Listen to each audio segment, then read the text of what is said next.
The first thing we need to do is navigate to the Edpuzzle website, which is edpuzzle.com. In order to create an account, you need to click on the sign up button in the corner. First, you need to choose I am a teacher, and then you can sign up or you can sign in with Google. I suggest signing in with Google just because this way you can upload or import your Google Classroom rosters instead of manually entering things. I already have an account, so I'm going to go to login.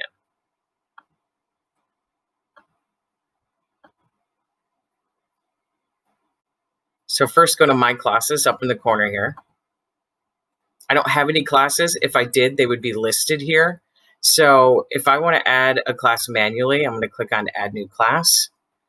Here I type in whatever I want to name it. I'm going to name it Sample Class.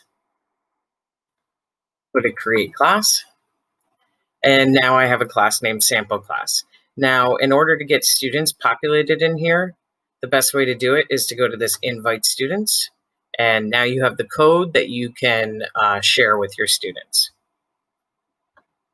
If I want to import a class from Google Classroom, I'm going to hit Add New Class and then choose Google Classroom. Here's a list of my Google Classrooms. I'm going to choose this test account this test class I created, and then click Import Classes. If you have multiple ones you want to import, you can check them and import them at the same time.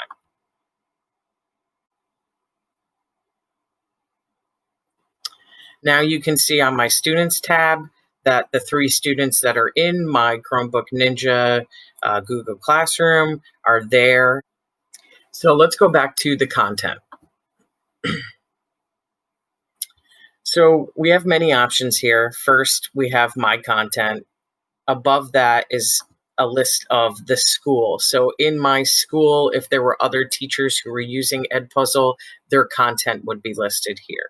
Also, curriculum is great because these are already made videos. So now I'll choose middle school, and I'll do science, and I can do earth science, and it even breaks it down more than that. So I'll go to meteorology, and now there's a lot of different videos already created. Okay, now you can tell that these ones are already populated with questions because that's what this little number here means. So this one has 7 questions. This one has 24. With these already made videos, you can actually click on them, and not only can you just use them the way they're already made, you can actually click Edit, and you can delete any questions that you don't like or add questions that you like. So there's a lot you can do with even the ones that are already made. You also have the option to search popular channels right here. So I'm going to actually use this planet video. I'm going to go to Edit. And here I have the option of cutting some of the video if I would like it to start later than it starts. Our solar system is one of over... I can drag this bar here to where I want it to start. I can do the same thing on the end, and I can actually even drag this bar into the middle of the video and add a cut right in the middle. So say there was a portion of it that I really wanted to just cut out, I could then drag those bars. I'm going to hit reset though. You have a voiceover option also. So if I really liked the graphics of this video, but I wanted my students to hear my own voice, I could add a voiceover. And then, of course, we can add questions. So there's multiple choice questions, open-ended questions, and notes that we can add. So I'm going to add a question. Are divided into 2. All right, so now I'm going to go to multiple choice, and I want to add a question here. It says, how many planets are in our solar system? Make it an easy first question. So here's where I would type in my answers, the options that I want them to have. So I'm just choosing a few random numbers. And then, of course, I'm going to put the correct answer in there. Okay, so now I have to check this. I have to mark this as being the correct answer. And I have to check this here as being the incorrect answer.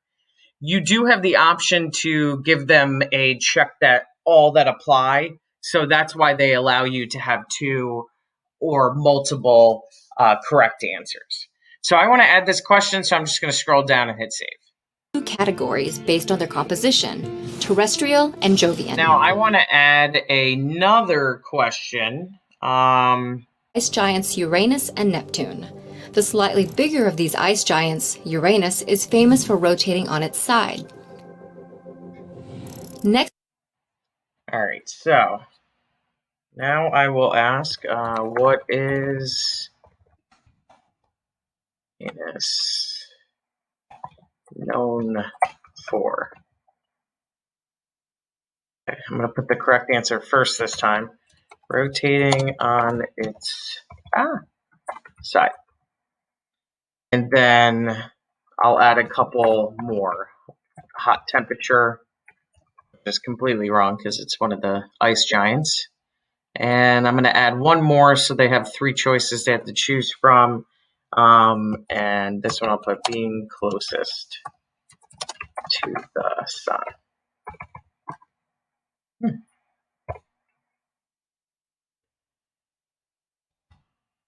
And I'm going to click save. Next to Uranus is Neptune, the outermost. So now I can go about and add a bunch more questions if I would like. I'm just going to leave it at that for now, and then I'm going to click finish. So now I can actually assign this to my students. So if I click assign, here I can choose the class that it's going to be assigned to. I'll choose Chromebook Ninja. And I can choose the time that I want it to be available to the students. And I can choose a due date.